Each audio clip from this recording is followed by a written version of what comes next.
Hey everyone, I'm recording this short video as part of a assignment on uh, using Excel, just enough Excel to be useful, just enough Excel to be dangerous.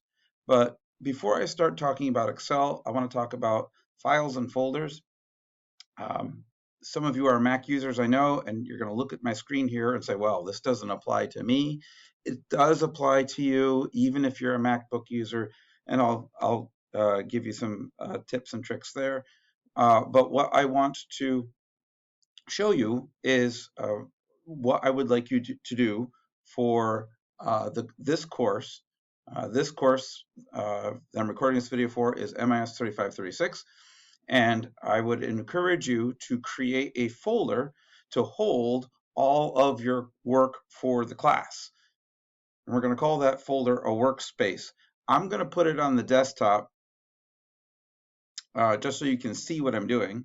I don't care where you put it, really. You can put it in your documents folder or someplace else on your file system.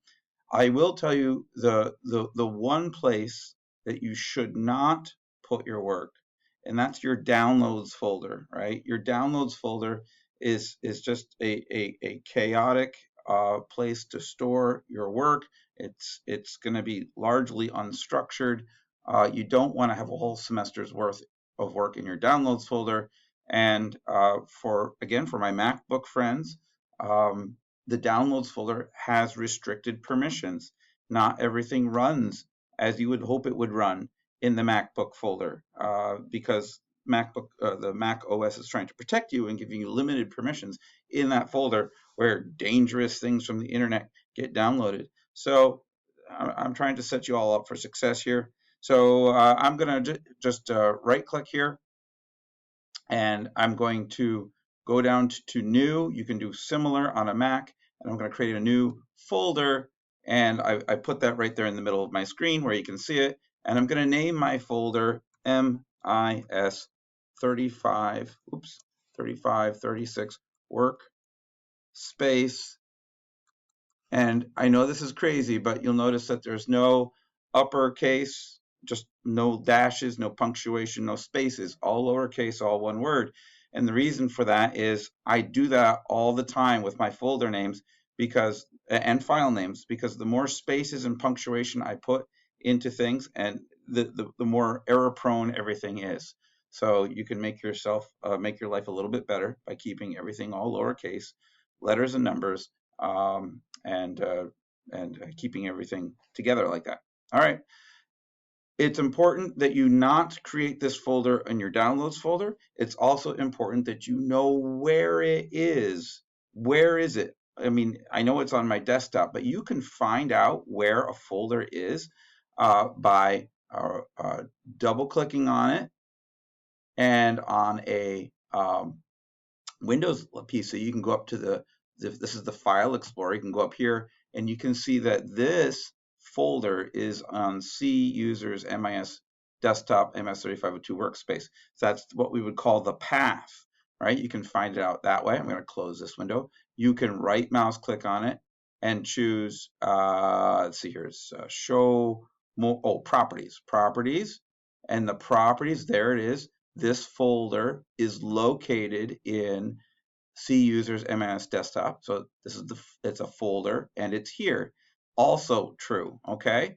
And on a Mac, what you would do there would be, I have a blog here of a Mac user. So people are trying to think, how do I know where stuff is? You can hit Command I. So press select the folder or file you're interested in, hit Command I, and you get the spotlight comments. Where is it? This is a path, right? And you can also, in the Finder, you can often see the path down here in the bottom of the Finder. So very similar.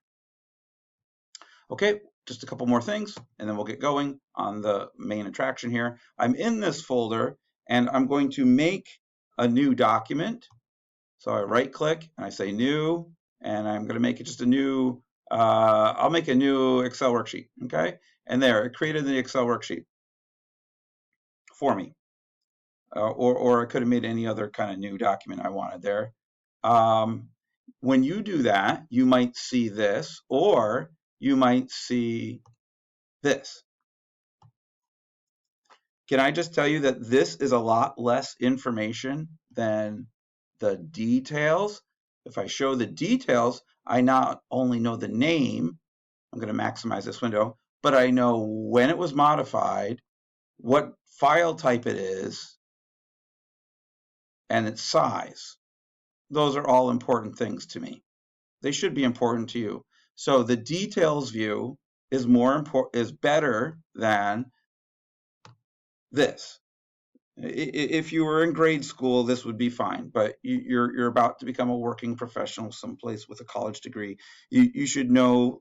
So now I know where the file is. I know its file type. I know when it was last modified, and I know how big it is.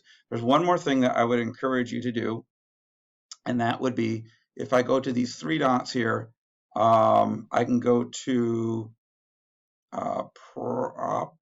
options and view, and I like to show no. It says hide extensions for known file types. I don't want to hide the extensions for known file types. I'm going to click this option right here and OK. And now you can see that this file is really named new Microsoft Excel worksheet.xlsx. That's the real name of the file, right? What we saw before was the name, everything up to that dot.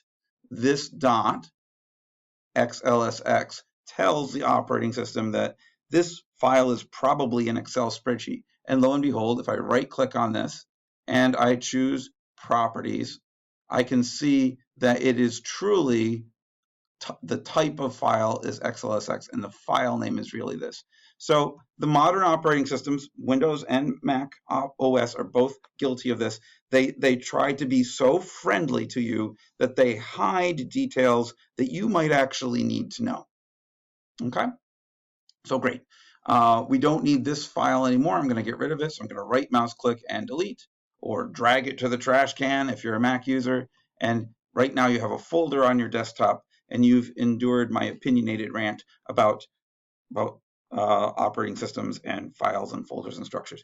If you need more help with organizing your stuff, now is a good time to do it. I mean, if you've just been managing your files and folders and work chaotically for your entire educational career, can I challenge you to think about how you might start a better practice? I'll leave a recommendation in the assignment document about a resource that might help you do that. But for now, what I want you to do is I want you to screenshot, open up the whatever folder you created, create that folder, whether it's a Mac or a PC, and I want to see the location of it, and I want you to screenshot that, and that's going to be evidence that you watched this video. You can copy paste your screenshot into the assignment Word document. See you in the next video.